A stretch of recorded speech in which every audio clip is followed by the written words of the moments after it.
All praises to the Most High. We want to just stop and talk a little bit about. Want to talk a little bit about uh, America.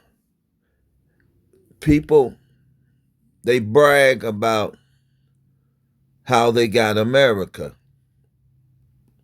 We're gonna just talk. We're gonna show some videos of what they had to do to get America, just as proof that what the people are saying. We fought to get this country. We fought for this country. My ancestors fought for this country. You hear people talking now. When the Israelites first came out on the streets, when I first started noticing them about 9 years ago, people would walk up and say, my fathers fought for this country. We came over here with nothing, and my family and my forefathers fought for this country, and so we got a right to be here and have white privileges, have our privileges, right? So that's what we're going to talk about today. Just real quick, real brief. We're going to talk about it real brief here. Okay? For about 4 or 5 minutes. We fought for this country and we have a right to be here. And so we're going to read a scripture. We're going to read some scripture to see what God say about people who fight for the land. Is that the way they get the land? Now we know that's Esau's blessing. That's his cursing. But Jacob gave it. Isaac gave it to him.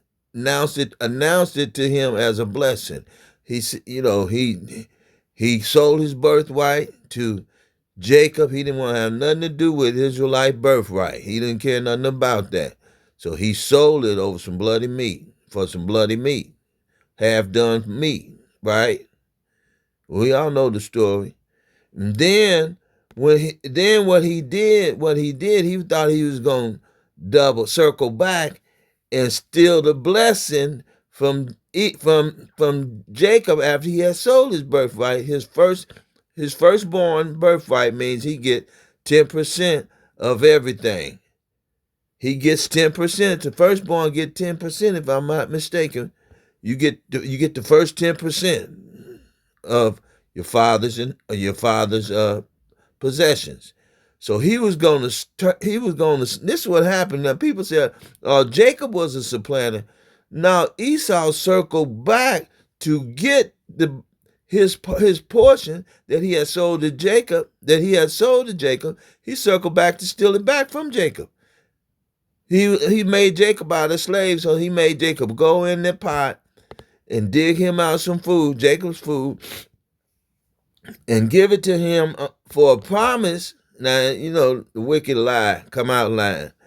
For a promise of his birthright. He said, okay, don't mean nothing to me. But he was going to circle back and steal the blessing because we know that's what he had in mind, because that's what he did. He circled back and cried with tears. You know you got a blessing for me. Jacob ought to be ashamed of himself to come in here and get that blessing.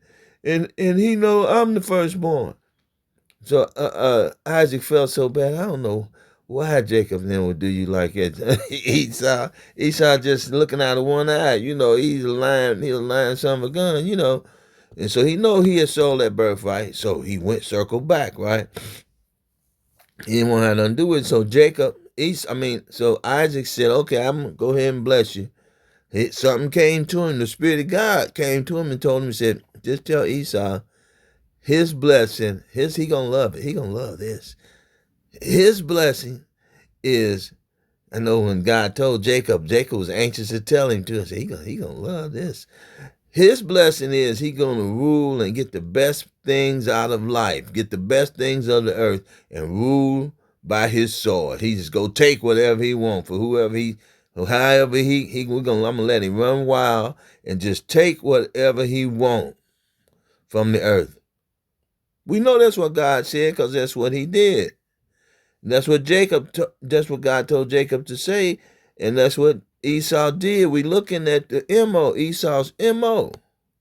We looking at his MO. We done lived through it. We at the end. We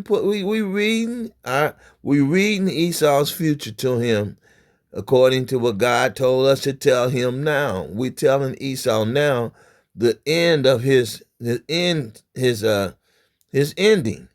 His future ending is real close. We know it's real close.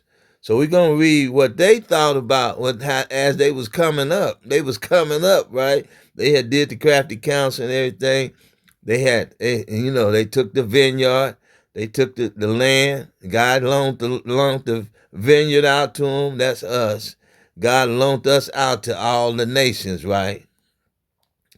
Look at the parable of the vineyard, of the loaned out vineyard. He loaned the vineyard out. He loaned us. We his vineyard. Isaiah, what's that, 5 and 6? Somewhere in there. Israel is my vineyard. He loaned us out to Israel, to the nations. They said, "You Israel, y'all were supposed to be a blessing. Y'all didn't do what God." Yes, if we didn't work for y'all for thousands of years for the nation, that ain't a blessing. We just took care of your kids, pick your fruit and vegetables, did everything you wanted us to do, laid down, let you walk on us. You sold our kids, all you nations. You took our names, you took our God, you took our worship, you took our lands.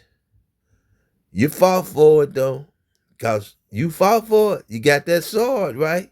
And you fought for it. You got weapons. You bad man. You fought for it, Esau.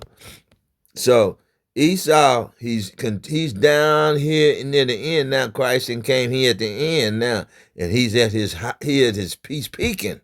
He's peaking with wickedness. He got better weapons. Hey, he got a plan. He's tweaked the crafty counsel.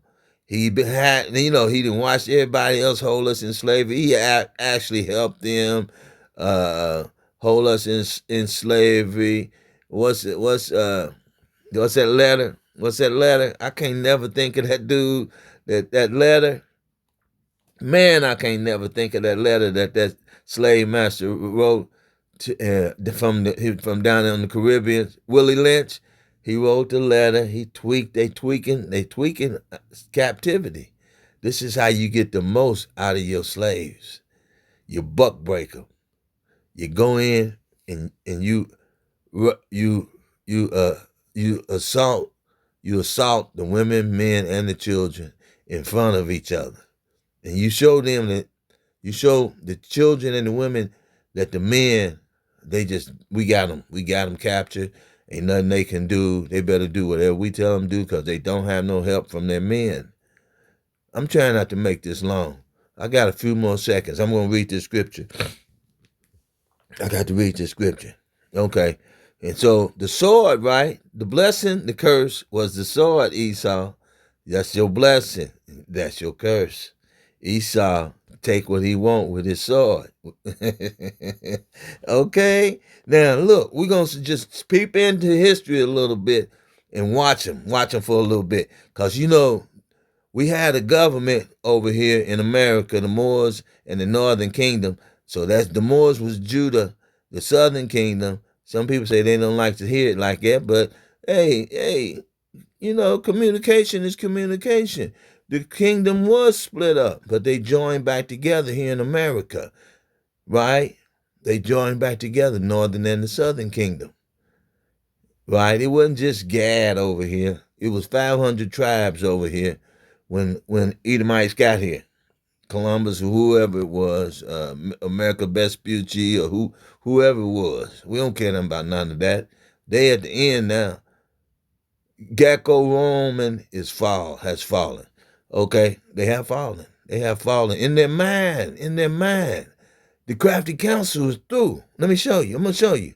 Because they thinking, I'm going to show you a little bit about the chopping down of the cherry tree and the wars that they won. I remember a couple of Edomites walked up on the prophet and said, little squirmy little punk said, win y'all wars. Y'all got to win y'all wars. Man, we ain't even start fighting y'all yet. They told us not to fight you. He said, don't fight them. Don't fight them. Okay? Christ told us to buy some swords. So y'all know Christ told us to buy swords. He said, I'm going to lay my life down. Look at Luke 22 and 36 through 38. He said, all this laying your life down, letting them walk over you, it's gonna stop with me. It's gonna stop with me. Okay. All right. Let's look at what they was doing when they had them guns, when they had their swords, and how they was taken. They in Esau's blessing. They was in Esau's blessing. Here they go.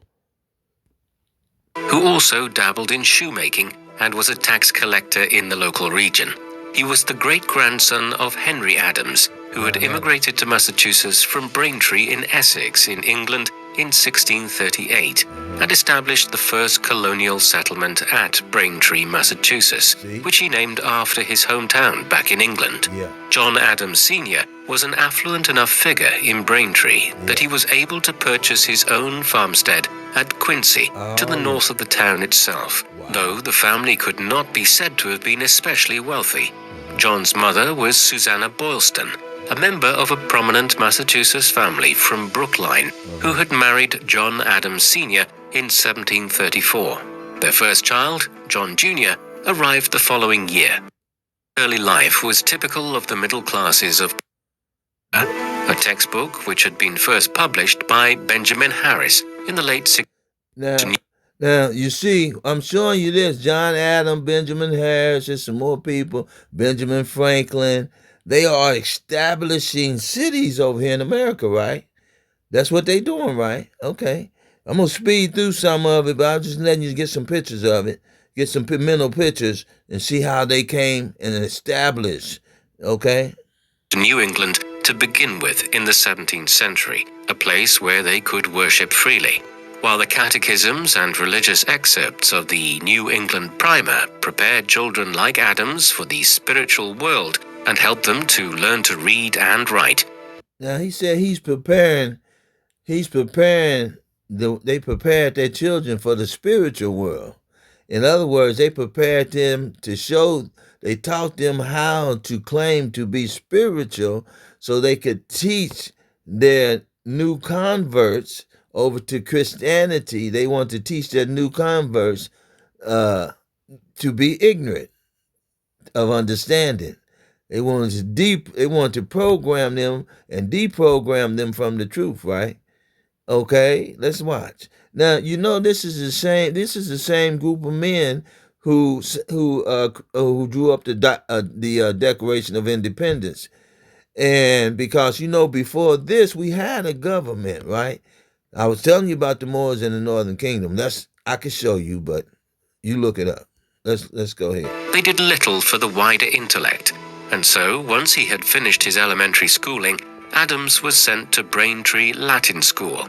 Here, he undertook the first stages of a classical humanist education in which he learned Latin, rhetoric, logic, philosophy, and arithmetic, though the curriculum was fast. He learned rhetoric, Latin, he learned arithmetic. These are all science that will make them look like geniuses and make them look smarter than the savages that they came over here to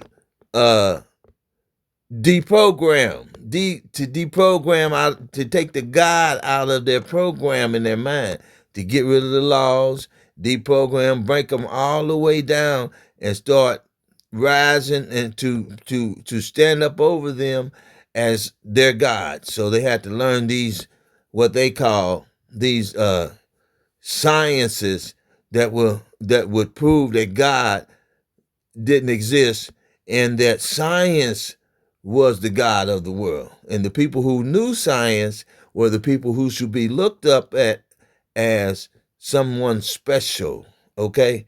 Someone we should get our knowledge from. Someone we go and we could bow down and worship because they are so knowledgeable, right? Okay, look at this right here. Look at all that gadget. They stole all that from Egypt, right? And Egyptians, they got it from from Joseph, right? So, yeah, we know everything. Let's go ahead. An intelligent student, but already in his early teenage years, his rebelliousness... Let me tell you something. They couldn't even get over here if it wasn't for the Northern Kingdom. They had to go get the Northern Kingdom, some people from the Northern Kingdom, mainly Issachar, Afro Issachar. Afro, you know what I said? Afro Issachar led Columbus and the map maker, America Vespucci and all. And after that, after they got him, because they could navigate the stars. They navigate the ocean by the stars. Because you get out there on that ocean, and it ain't no landmarks, right? So you had to. The landmark was in the sky. The landmarks was in the sky. The signs of direction was in the sky. The sky never changes. It's the same. It's the same all the time. It's the same all the time. Now the moon and the sun might shift to the right or the left. It always comes up from the east though, go down in the west, right? So that's how the earth is revolving. The earth is revolving. Okay, so but they still needed somebody who could read them stars, right? Okay. And his questioning of authority got him into considerable trouble while attending the Latin school in Braintree. His fractious spirit would later prove ideal for a revolutionary. Adam, Hear what he said? the east coast of North America was dominated by British, French. His fractured spirit would prove him valuable to be a revolutionary. In other words, PTSD. You know how a soldier come home with PTSD, and being broken. Hurt people, right? Hurt people, easy to hurt people. It ain't hard to hurt people when you wounded. So they broke him. So they made him. That's what they want now. Look at what Donald Trump went and got. In order to command people, to break people, you got to get broken people. Mentally healed and people that's thinking right, they not going to do nothing to hurt nobody else because they understand what humanity is. But a broken group of people is the people we saw out there with those fires and on the picnics and holding the picnics and deleting people, a certain group of people, and they had smiles on their face, and they right after church they went and was so inhumane, but that was their blessing. That was Esau's blessing. They are Edomites, okay? So there you can see the map. They said they started their colonies on the East Coast. We understand that. Let's see. French and Spanish colonies. The Spanish held Florida, while the French had colonized New France, a region approximate to what is now eastern Canada. The British had begun settling colonies between these French and Spanish positions. You see what? The Spanish started. Now the Spanish, everybody said they went straight to Mexico. No, Issachar was down there in Issachar. Like my family, we consider ourselves to be Issachar. My auntie, my grandma, and all of us said we were the Indians. We were the little short people. Now I'm 6'1", but most of our ancestors were short with the nose, the Issachar. We were Issachar. Now, they from Louisiana all the way across Texas, Louisiana, Mississippi, all through there, going on into New Mexico, into California, down the lower part of the map. That's Issachar. That was Issachar, right? That's how they travel. That's how they roll. So you see, he said that the British was in the middle. They were Midwest. They was between Florida and Canada. The French was in Canada, and the Spanish was, and the British. That's how it was. But I'm gonna tell you something. These people fought to take each other's land. Then the clay wasn't mixing. I mean, the iron was not even mixing then. It was white on white crime and theft back then. Because the British didn't just stay in their territory. They wanted a little bit of the southern part of Florida. They wanted to go down there and, land, hunt alligators, whatever. And now you see Trump, he want a little bit of the French now up in Canada. So the sword is moving. So let's go ahead. plantations in the early 17th century, first in Virginia and New England, and then expanding further north and south from those positions. By Adams' time, there were 13 individual colonies. See, now this is the early 1700s. Now, what was happening in the 14 and the 15 and the 16? That was white slavery. That was white slavery. That was our government. See, they haven't even set up their government yet, and this is the 1700s. They have begun to the southern what you call them, the Confederate government and the Union. The Union had not been established yet. This was the 1700s now. Now, where was Gad at? If Gad was overtaken by troops, it wasn't even no troops over here in the 1700s. They didn't have no troops. They were strictly on that East Coast and establishing, you see the houses they say they built. Them the houses they say they built. Yeah, that's what the slaves built. This is what the slaves built. You know, this is what the slaves built. The Moors signed the Declaration of Independence. The Moors in the Northern Kingdom signed the Declaration of Independence with John Adams and them. Well, when was that? It was that 1700 something? So they were asking permission still from the Moorish government. Obama told you that, the 1700s. They were asking permission, and they were paying to move product from America back overseas. And they was establishing colonies here, but they had to get permission from the government, which was Morocco, which was the Moorish government was in place in the 1700s. It was 9 black presidents before George Washington. You can see George Washington when he set up. That was the beginning of the European government here. George Washington was the first white president. Watch, let's see. Stretching from New Hampshire in the north to Georgia in the south. These were generally divided into 3 categories. In the north were the New England colonies of New Hampshire. Okay, you see the north is up this way. The north is up near French Bay, and you come down to near the bottom of the screen. You know, they right here on the border, on the shores. Now, when you look back up to the top of the map, the left-hand side, left hand all the way up, from the shoreline up is Indian territory. Not Indian, but Moorish and Northern Kingdom territory. All them places was filled. All them places was filled with people when they got here. Now, you mean Gad had populated all of this by himself? Him and, now you see, like I just told you, because my relatives, my family told me they got records down there. The bottom half of that map, the United States, was a lot of our people. The Creoles. Now, the French, how did we get Creoles in Mississippi, Louisiana, Florida?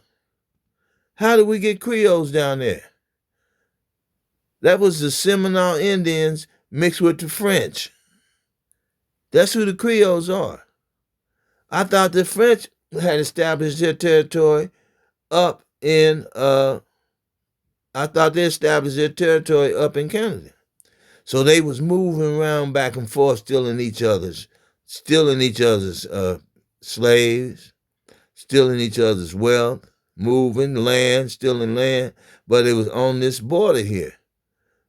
It was on this border near the coast. That's where they stayed. But look all up in this corner, the left-hand corner, the top, and go down from there and look at all of that. They didn't have all that land in 1700s. But look, you see that they got names of towns and stuff We had it was people. The Northern Kingdom was still there. The Northern Kingdom was still here in the 1700s. All of them. All of them. What? No way. Do you see white people leaving America, this North America, trying to go on them, what Donald Trump called them, crap hole countries, crap hole countries. Everything down south in them islands, they can't compare to this land right here, this land mass. Why would they leave this land mass where there was people and enough room? Right now, you can go from here to Detroit and you'll see nothing but land, man. You go here to Evansville and you all nothing but land. You can't cover this earth, this America. 500 million people won't touch America. So you see all these towns, that was Northern Kingdom. That was the Northern Kingdom. Okay, so let's listen to some more. I'm closing it out. I'm going to close it out with Hampshire, Rhode Island, Connecticut, and Adams' native Massachusetts, which, with the city of Boston, was the most prosperous part of New England. To the south were the Middle Colonies, consisting of New York, New Jersey, Pennsylvania, and Delaware. These were the most Now wait, what we just saw on the map wasn't even the whole East Coast. That was just up near New England. That was just New England part. Now he's moving down to New York. Now he ain't moved down to North Carolina and Virginia and all down through there going to Florida yet. All that land, man. Why would the Northern Kingdom need to go down on the islands and stuff? That's crazy. We are a middle land people. We ain't the kind of people that like all just heat and palm trees and dry sandy ground where can't nothing grow. So they wouldn't have moved down there if they had maybe some of them drifted down there. One or two, or was banished to the ocean and found some islands, but they didn't live long. But we like all around weather. We don't want the cold. We don't want all the hot. In Israel there's cold and hot, right? We like all the good weather, around a well-rounded climate. Okay, so I was showing you that the parts in them towns we was looking at up there. Come on, man. This earth is big. This America is big. They didn't go nowhere looking for no land because they got too crowded or start fighting over here. The Northern ethnically and religiously mixed of the 13 colonies, and were growing in economic importance owing to the growth of the cities of New York and Philadelphia. The southern colonies of Maryland, Virginia, North Carolina, South Carolina, and Georgia were less urbanized, and their economies centered on the production of cash crops such as cotton and tobacco. So he said they was less urbanized. So they wasn't cities. They hadn't built a lot of cities. It was a lot of land down in there. A lot of growing potatoes and what else they grow out there? They do a lot of fishing in Virginia and North Carolina and down through there. They do a lot of fishing. That's beautiful weather out there too, by the way. Why would they leave that? Why would the Northern Kingdom hop up and leave that and leave everything here to Gad? You can't get these people to leave America. So why would the Northern Kingdom, the 10 tribes, just start spreading themselves out all down south? That don't make sense, man. Don't let nobody tell you that. Tobacco, a development which had led to the emergence of a large slave population here. All 13 colonies were controlled by the British government. All 13 colonies controlled by the British government. And see, so that lets you know right there. That lets you know right there that the Declaration of Independence hadn't happened yet. I want to say fair use, 1976 Fair Use Act, using this for education. We're making our commentary to teach the history of America, because they say America is theirs because they fought for it, right? People say their ancestors fought for America. We're gonna settle that too. Let's go ahead. The colonial community was subjects of the crown and paid taxes as such, You see that? though they had no political representation in England. You see that? Taxation without representation. But they still had to send that money. Why was they sending money back there? Because they hadn't settled their living here yet. They was not settled. If they had to, look, all them people they got right there, they showing you, it still wasn't enough people to say we are Americans now. We done took over America. It was still too many people over here. So they had to keep their ties with the British because they might have to go home. That's the only reason they was paying taxes. They had secured their living here, secured their residency here. They never would have paid. They would have stopped paying taxes to the British, but they had the Northern Kingdom at their back, and the British, they couldn't, they might have to go home running, so they had to keep the door open, keep good ties with the British. 1700s now, Gads ain't been overtaken by the troops yet.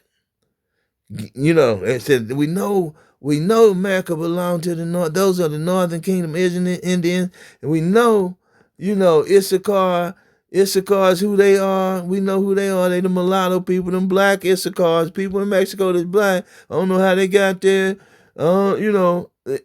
If Issachar is Issachar, he had to come from black people. If the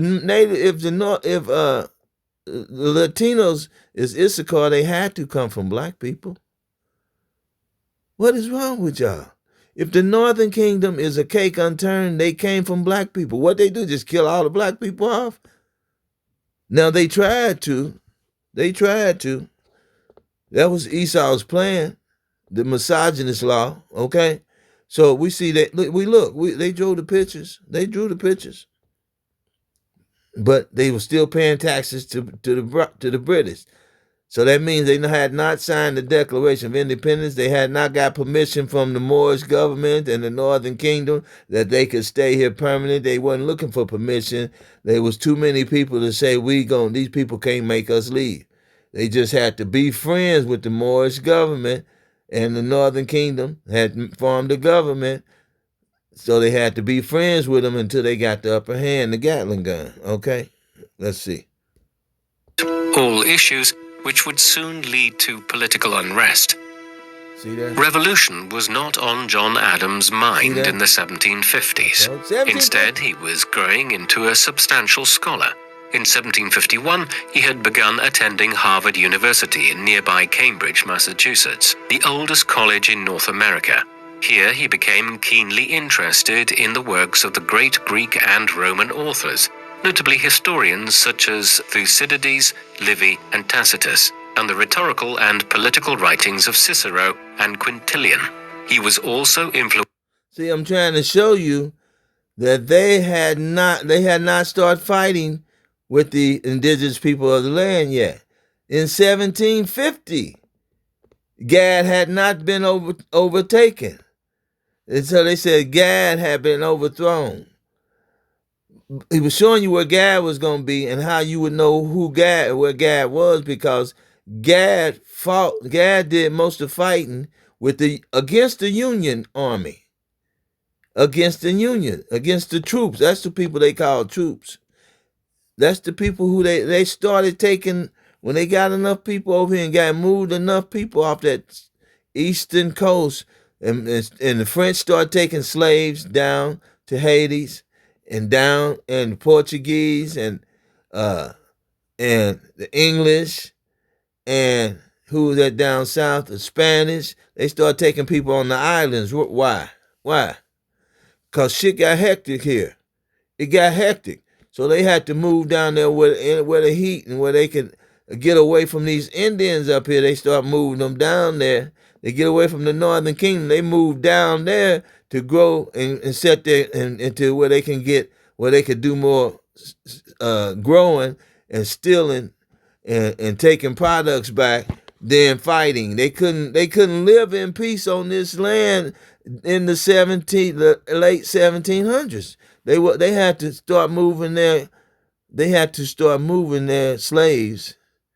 They had to start moving their slaves down down in the southern part of the Americas, in the islands.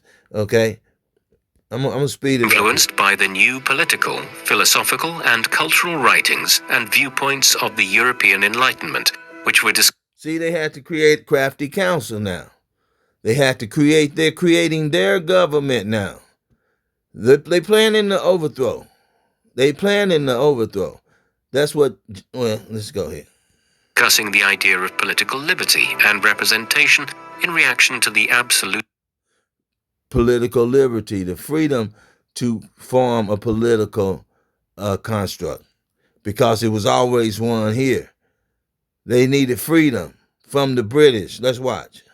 monarchies of countries like Russia and France during the pre-revolution Ancien Regime. Pre-revolution, 1774. The regime, 1715 to 1774. Louis of France, right? Remember that. A highly influential work in this regard was The Spirit of Law, published by Charles-Louis de Secondin, Baron The de... Spirit of Law, Wisdom of Solomon. Let me show you the Spirit of Law. We'll come back to you, Habak. I want to read this right quick.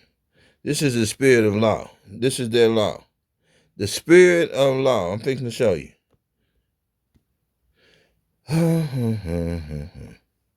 Wisdom of Solomon 2. And let's go to 11. Let's go to 10 and 11. This is the spirit of law, of their law. This is the spirit they came in when they was thinking in this spirit of frame of mind when they created law. Let none of us, let's start at 9.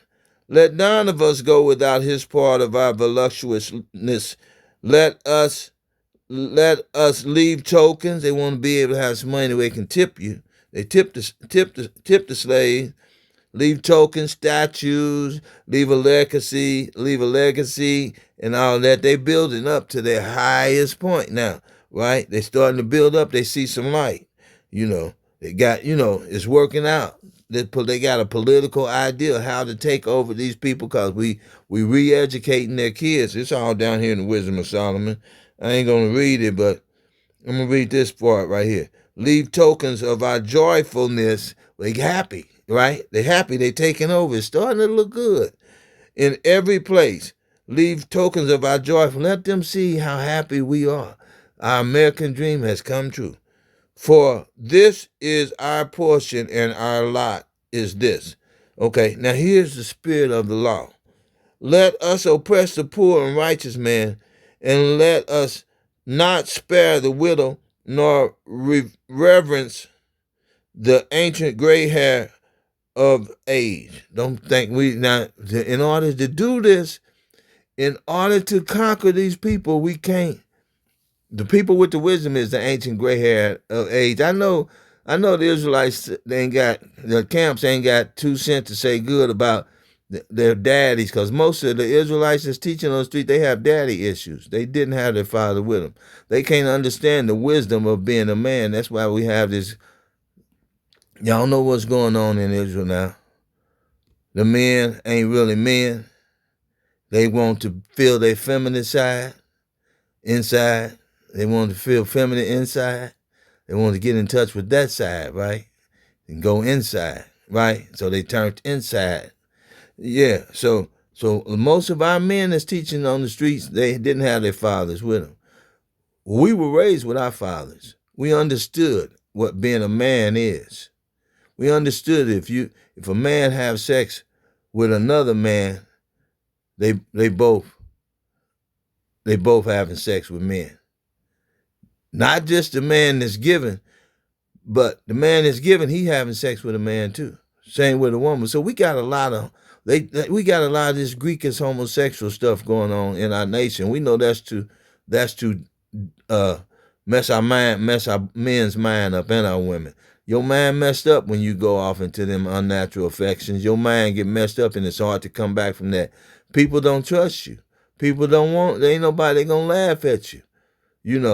They don't want to let you come back. Only the people with the Spirit of God will let you come back. And you can't show no more signs of that spirit. Those are spirits in you. And the minute you show and sign your feminine sign out and you're supposed to be masculine, or your masculine side and you're supposed to be feminine, people begin to not trust you again. So he's let us oppress the poor and righteous man. Okay, we read that. Now verse 11. Here's the spirit of their strength, of their law. This is the spirit of their law. Let our strength be. This is gonna be our strength right here. Let our strength be the law of justice. In other words, they're gonna make laws and they're gonna tell you this is the law of the land, this is God's will, this is justice. The UCC codes is justice. Every man come up under our jurisdiction. We're gonna judge every man and woman under our laws, our new laws, not God's laws. We ain't saying we nothing about no godliness or nothing like that. We're gonna judge every man under these new laws, which are the UCC codes. We're gonna force you on our jurisdiction. We don't need you to delegate no authority to us. We're going to take authority with this sword, right? We're going to build these cities and build. We're going to build. We're going to rebuild and build, okay? Okay, let our strength be the law of justice. For that which is feeble, talking about us. He said we can do it because the feeble, because everybody who will go along with it is feeble. For that which is feeble is found to be worth nothing. We're going to just consider them worth nothing. 3/5 of a man. If you sit up and let them force you under their will and take your God-given rights away from you, and you don't stand up and be sovereign, General Yohana and Nate, and you say, okay, we'll accept y'all's laws as the law of the land because we don't want to die. The Bible said, take no thoughts for your life. Now, I know YouTube don't like this. I know TikTok don't like it. I know the Christians don't like what I'm saying, but this is real. What I'm telling you, you're gonna have to stand up before you can gather together. You're gonna have to think, okay, when we gather together, we're standing up against the wicked to bring Esau down. We standing up against the government. We standing up against evildoers in the name of establishing God's laws back on the earth, right? So I don't want to keep you too much longer. So the people who are feeble ain't worth nothing. If you feeble enough to let us control you and God can let you out of slavery, and y'all just for y'all fight your wars and for you to stand up and gather together and say, we will not let you, we will not go back. We will not go back. Your women saying it. They don't mean it. They in politics. They don't mean it. They just they hoping America be great again too, but they just want to be under control of it. Okay, so let's go just a little bit more of this. Montesquieu in 1748.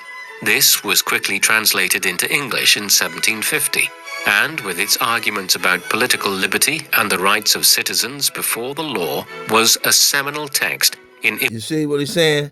He's giving citizens their rights. They're studying what would be these citizens' rights.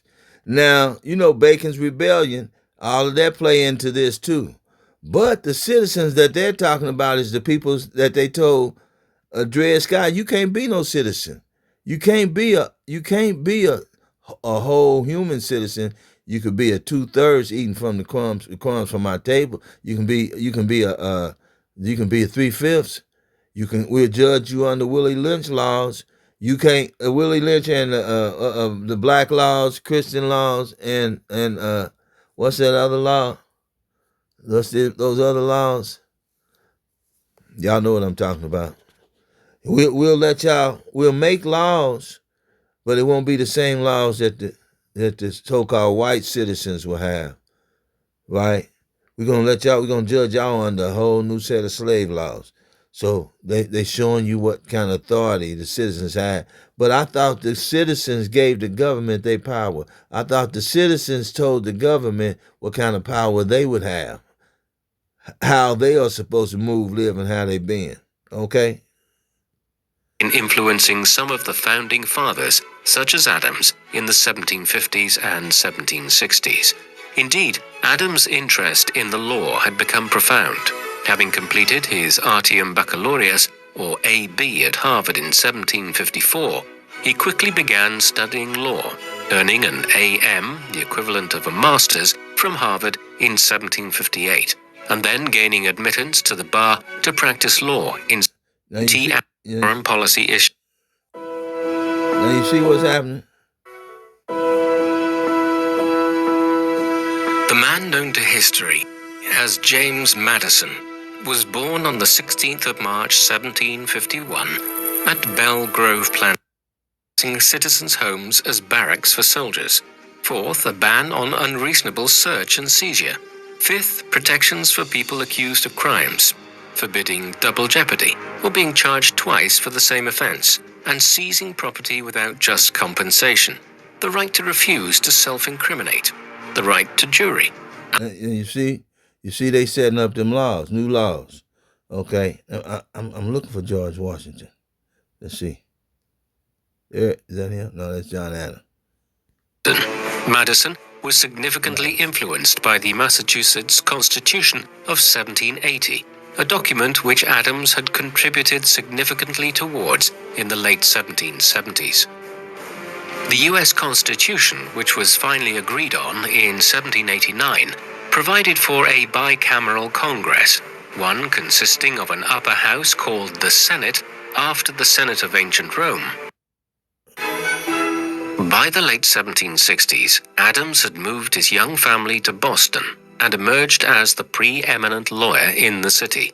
He continued to voice his complaints against heavy-handed policies imposed by the West. Address constant squabbles among the American delegation. Silas Deane was recalled soon after the signing of the alliance treaty with France. Arthur Lee suffered from paranoia, seeing evil and drawing up instructions. 29. After all the stress of the convention, Madison had yet another task, winning a seat in the new Congress. It was a victory, but it rang hollow as the man known to history as Alexander Hamilton.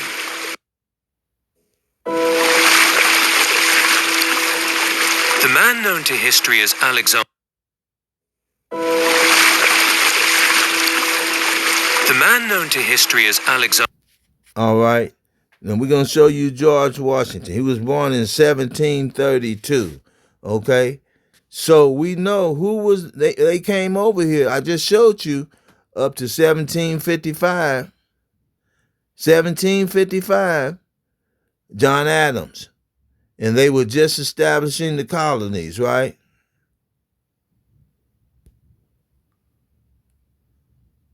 Okay. In Virginia and neighboring member of Virginia's landed. Okay. Washington was born on the 22nd of February. The man known to history as George Washington was born on the 22nd of February 1732 at his father's plantation of Pope's Creek in Westmoreland County. 1732. He was born. He was born in 1732. Right? That's when he was born. In the colony of Virginia, one of the 13 British colonies in North America. His father was Augustine Washington, a member of Virginia's landed gentry and a successful businessman who owned several tobacco plantations, as well as iron operations in Virginia and sheriff for Westmoreland County. Augustine had married his first wife. He would marry the 23-year-old Mary Johnson Ball, who would give him a further 6 children, of whom George was the eldest.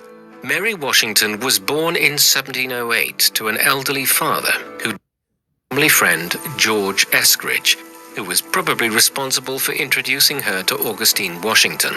Thus, when Mary gave birth to her first son, he would be responsible for leading the successful military rebellion to bring of the British Empire. As a child, thus, when Mary gave birth to her first son, he would be responsible for leading the successful military. Now, George Washington was an officer in the military. He started off as an officer in military in office He lived 17, lived up to 1799. So he was an officer in 1788 through 1788 to 1796, right? Military rebellion to break free from Britain and establish the United States of America. He grew up in Eastern Virginia amidst for leading the successful military rebellion to break free from Britain and establish the United States of America. He grew up in Eastern Virginia amidst a vast expanse of Now, you see what he did? They just now establishing the Declarations of Independence, right? They just now establishing it. Because he's fighting. Who is he fighting? He's fighting the Barbary Empire, the Barbary pirates. The Moors had ships. They had a military. And they are fighting the people of this land. They began to fight the Northern Kingdom. Not only that, he's fighting the British now. They fighting their own people. They fighting for those colonies over there. Fighting up and down the East Coast. Virginia, they fighting for land, they fighting for slaves, they fighting each other, and they fighting the Barbary Empire. Because the Barbary Empire was taxing their behinds when they loaded their ships up and was taking them taxes and everything back to the British. The Barbary Empires was taxing them. They made them pay toll. They made them pay the toll. Okay?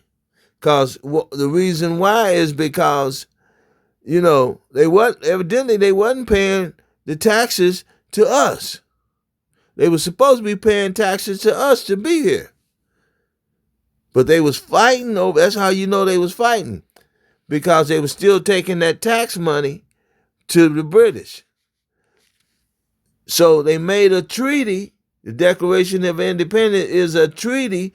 It's also declaring that they're not with the British no more. They want to stay here and live among us. The Constitution those different constitutions has already been established. You saw John Adams working on that. They setting it all up. They're setting it all up. The Constitution has been established. Virginia was the last, where George Washington was, they the last people that came into the Union. And you look at their Constitution. I think they were the last one to come up with a Constitution. The Constitution is a swearing of an oath that they would not start war with us, stop us, they call us vehicles, stop us as we was traveling on the road and terrorize us, living with us. That's what the Constitution ain't for us. Yes, it is. It's a treaty between us and them promising not to interfere with us ruling our own world while they were here. And that was only the people close to them on that East Coast. They were still living with them. So when they established, when they had to break free from the Brits, they had to fight a whole civil war and a war. And then they had to fight that Revolutionary War. They had to fight a war with Britain to get free from them, and then they had to fight for the control of the whole what they call their United States, and they made all the white people with colonies unite with them. You had to unite with them. That's what it, and you had to pretend like slavery was over. Okay, so this is George Washington. They saying that they hadn't established a government yet, but the Moors already had a government. It's proof to that. It's proof to the ships, the Barbary Empire. Just look up Barbary Empire, Barbary ships, Barbary Wars, the Barbary Wars. Look that up. Farmland with plantation houses and small towns dotted across the landscape.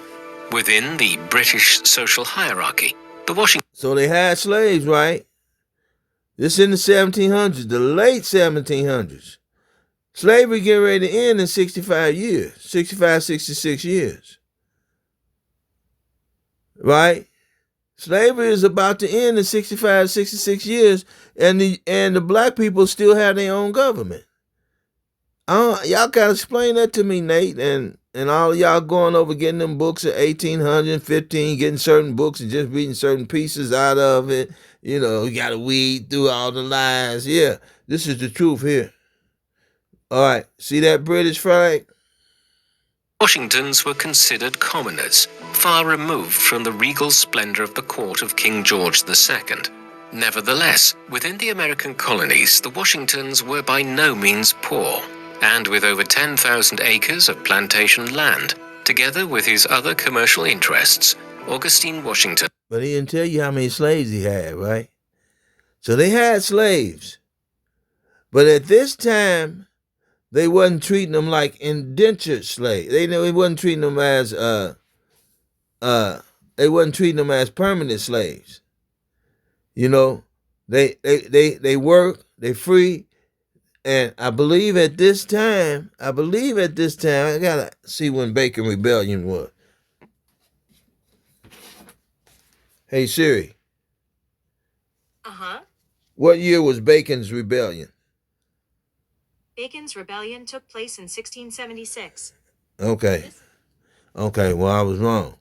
Bacon's Rebellion, so they setting up for Bacon's Rebellion, right? The misogyny laws came out in 1676 after Bacon's Rebellion because they didn't want the people to stay united, the white and the blacks. It's hard to get them people to fight against each other when they married and got kids and everything, living together. It's hard to get the nations apart. And that's what they wanted to do, is separate the whites from the blacks, separate the Edomites from the Israelites, so they could conquer and so they could divide and conquer them. So they didn't want to have to hurt their own people, because their people is where their security was. And just like now, Trump's security is in his MAGA base. They are the people, General Yohana. You was talking to one of them tonight. You was talking to one of his security teams. The Proud Boys, the black man they say he black. He say he got a black father. And so y'all take it and run with all you got to do for General Yohana in these camps is say, yeah, my father was black. And they'll let you sleep in cells. They'll let you sleep in cells and infiltrate them, and they love him. He showed the Proud Boy more love than he did some of the black men and women, today. So, okay, Bacon's Rebellion had happened. So now they reforming, they tweaking, they got to tweak it. They got to separate the niggas and keep them in the line, right? Keep them in line. This won't go on TikTok. No, it's too long. I might be able to take pieces out. But anyway, I'm getting ready to end it for this reason. I'm getting ready to show you. This is Esau's blessing. We jumped in. I showed you a little history. Now I'm about to show you what God thinks about Esau's blessing and the way Esau do things. You done heard it before. Let's see.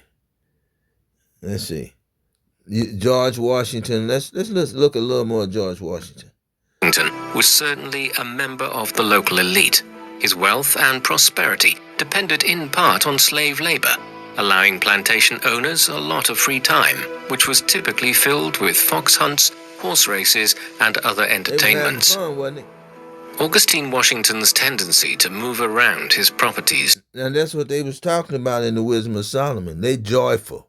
They over here in their cities, and they fought their wars, and now, they done got the Indians to stay on their side of the land, and they got a little more freedom. They got those treaties.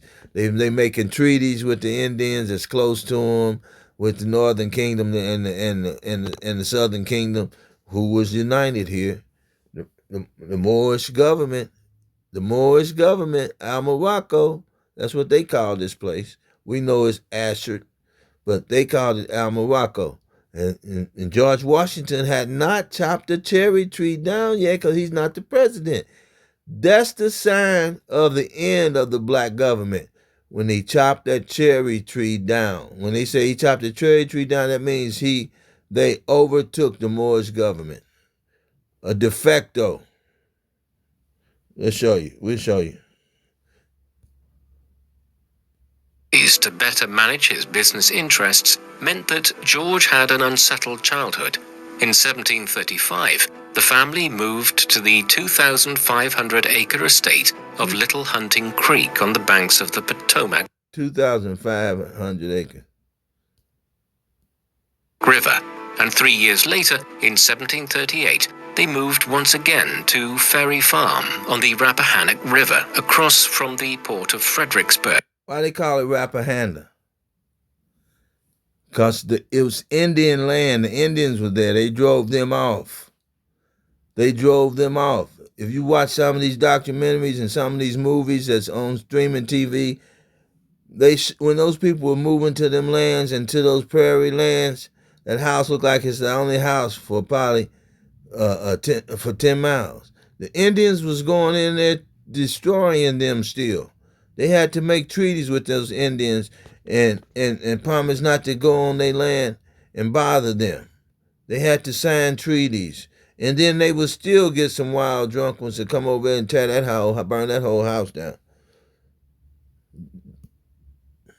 There were settlements. They had settlements, and they had to go in groups and build these houses to settle in this land. Look at all that vast land with no land, all back up in there on that hill. No houses nowhere. And a short ride away from the ironworks at Accokeek Creek. From his house, George could see the ships being loaded with tobacco, iron, and other commodities, which would soon fuel the very early stages of the Industrial Revolution. And where were those ships going? Where were those ships going? They were taking iron back to across the Atlantic.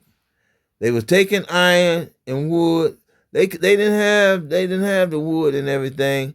They didn't have the spices and the vegetables that they got from America.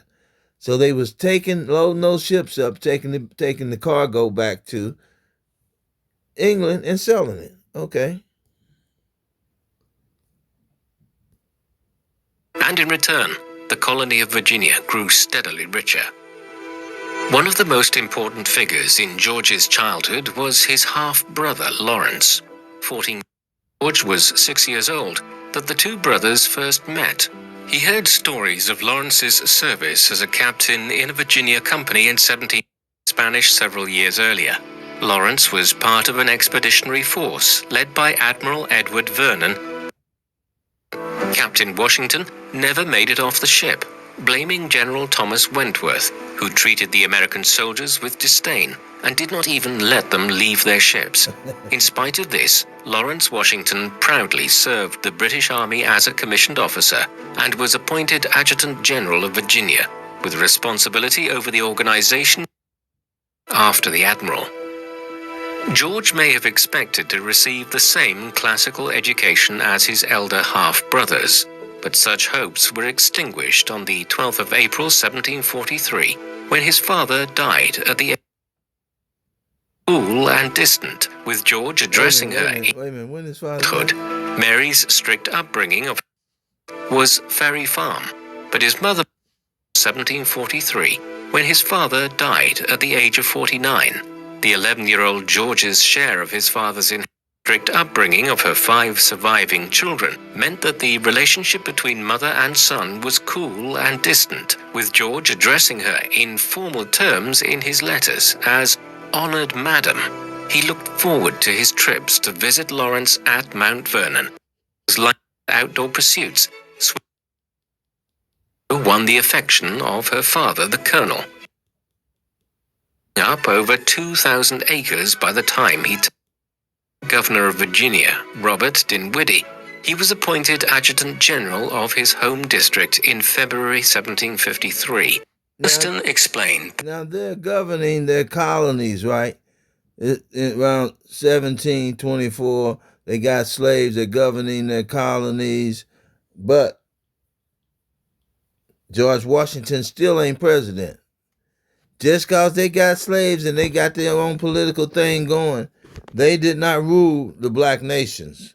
They had slaves. They paid them. You know, they always treated their slaves okay.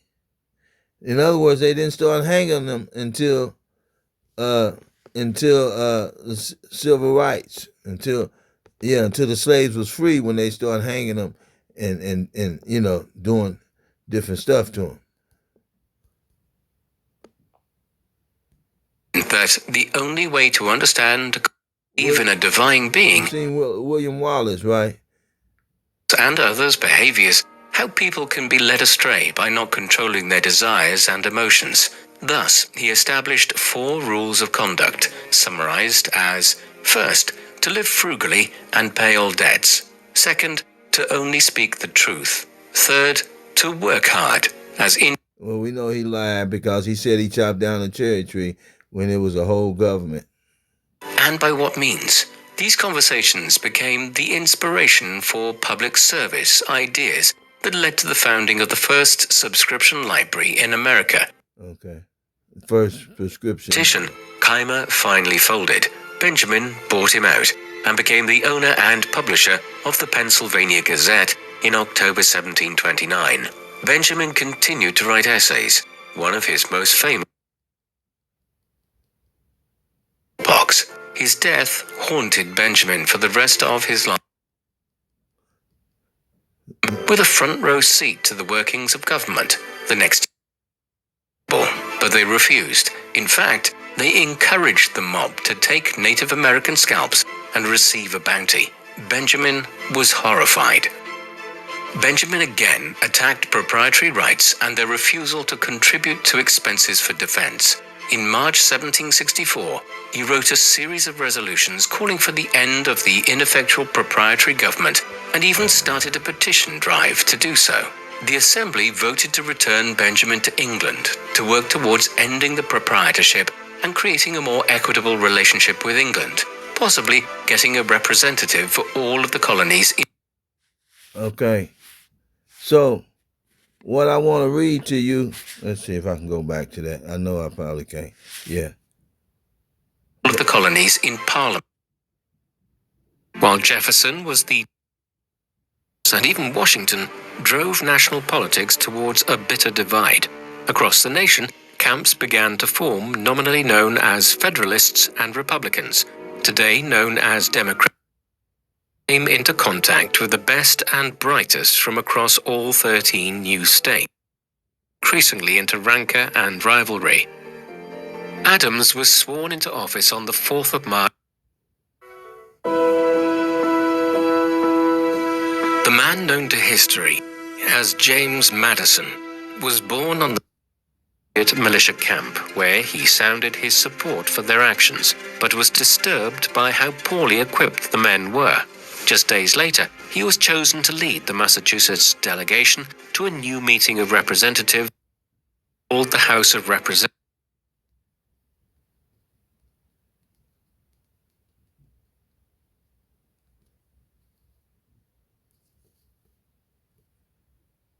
So, we're not going to... chosen to represent New York City at the... Some kind of way we missed George Washington becoming president. This was, with Jefferson, we got Jefferson, Franklin, Adams, Madison. Let's see, yeah, we missed George Washington becoming president. Jars, called Leyden jars, after the Dutch for the simple affair, continued to press for an alliance with the revolution. For the simple fact that they're talking about the founding fathers, so they ran through a little bit. We might have missed George Washington, them talking about when he became president.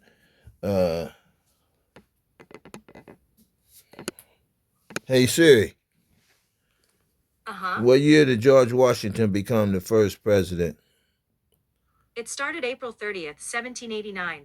1789. See, they didn't go through that. 1789 is when he became the first president. So the Moors ruled their own government up to 1789. So 70 years after that, slavery, Abraham Lincoln ended what they call slavery.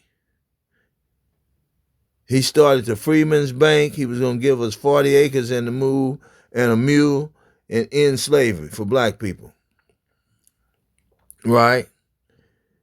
So 70 years is when they had their government. George Washington stepped in and he did what Trump did. Started dismantling, putting all the black people out. They had black senators and everything. They tried to merge the government. He ran under the black government. They tried to merge their government with our government. Right? Hey Siri. What year was the Declaration of Independence signed? U.S. Declaration of Independence was published July 4th, 1776. When was it ratified? On July 4th, 1776. 1776. The Declaration of Independence was adopted. It was adopted. This is from worldatlas.com. 1786, right? So, let me see. About 13 years after that, George Washington became president, right? The Declaration of Independence, 13 years before he became president, the Moors signed a contract, a treaty with them, saying they could be here. They already had the Constitution set. They already had their swore oath through the Constitution that they would not violate us. We could be a two-party state living in the same land. And they would not violate us and violate our vehicles. If we traveled and had somebody else in our wagon that they didn't like, they couldn't bother them. If we had the British in our wagon, they couldn't bother them. Because that's what the treaty is about. Look at the Peace and Friendship Treaty. We could, because we are sovereign. We were living here with them as sovereign people up to 1776. And when George Washington came in, Siri, when did George Washington chop down the cherry tree? The story of George Washington chopping down his father's cherry tree is considered fiction and likely never happened. Okay. This answer is from Ducksters.com. So you see, it never happened. So it was an allegory of him taking down of them. When he got in, he did exactly what Trump did. He dismantled every form of the black government. So I just wanted to show you that. And then this is the last part. This is it. I'm going to read this to you right here. Because this is Esau's blessing. This is Esau's blessing when he took jurisdiction over all the people of the land. And he began to rule as tyrants over us with chains, perpetual slavery for 70 good years. For 70 good years. Now, they ruled over their slaves up until that point. The natives were still in this land. The natives, all the Northern Kingdom was still in North America. Now you see they started taking people down on the islands. Why would they need to go down there? Why would the French and all them need to go down on them islands? They had tobacco and sugar cane up here. It's because they were fighting with the native Indians here, and they was fighting with their own people, so they separated to where they could have more time to produce product. Just like they take the manufactories away from America now, is to get away from the cost, to get away from the problems of America. It's hard to produce in this place. To get away from the competition, they had to go somewhere else. Because they were stealing each other's products. They was killing each other for land right here on this East Coast in them colonies. It was a mess. Okay? So this is Habakkuk, 2nd chapter. They were building cities. Woe unto him, 2nd chapter, 12th verse. Woe unto him that buildeth a town with blood. That's what was happening, right? That's what was happening. They was building the town with blood and establishing a city by iniquity. That's what the colonies was all about. Dividing and conquering and controlling the natives here, going on everybody's land. That's what the doctrine of discovery was. Behold, it is not of the Lord of hosts that the people shall labor in a very fire. They was laboring in fire. Slaves, they was laboring in slaves. They had the slaves, they had to take the slaves somewhere where they could make them work night and day. Didn't have no other government looking at them. Didn't have no more black people. Take them away from their family members. Take them away from the land that they knew well, that they could run and hide among the Indians. They couldn't hold a slave long over here. Look how the Seminole Indians ran down in Florida and got away from their slave masters. Right? So they have to take them on them islands and different stuff where they can get that production done. It said, is labor to labor. It says, not the Lord of hosts will for the people to labor in a very fire. And the people shall weary themselves for very vanity. Right? Okay? We know what vanity is. We know what the gifts destroy the heart. We know how people, we know how people are. We know how people, like, they ran. They got away. They got away from this. They was weary when working for the man every day, the white man every day, with no rest, sun up and sun down. So they'd take off running and run back and get with their own people. And it said, for the earth shall be filled with the knowledge of the glory of the Lord, as the water covers the sea. And then the earth will be filled with the knowledge of the Lord. So that means you're not going to be able to hold the people in slavery, because God going to wake them up and give them that knowledge back. That's what's happening now. So I said all that and did all that to get you to right here, because this is the point right here. This is where we at right now. The people woke. So Donald Trump and them, they can't push the slavery. They can't tweak it no more. They can't. It's no business as usual. You can't fool these young people, because God didn't gave them the truth. And no more Jacob's trouble. This is Esau's trouble.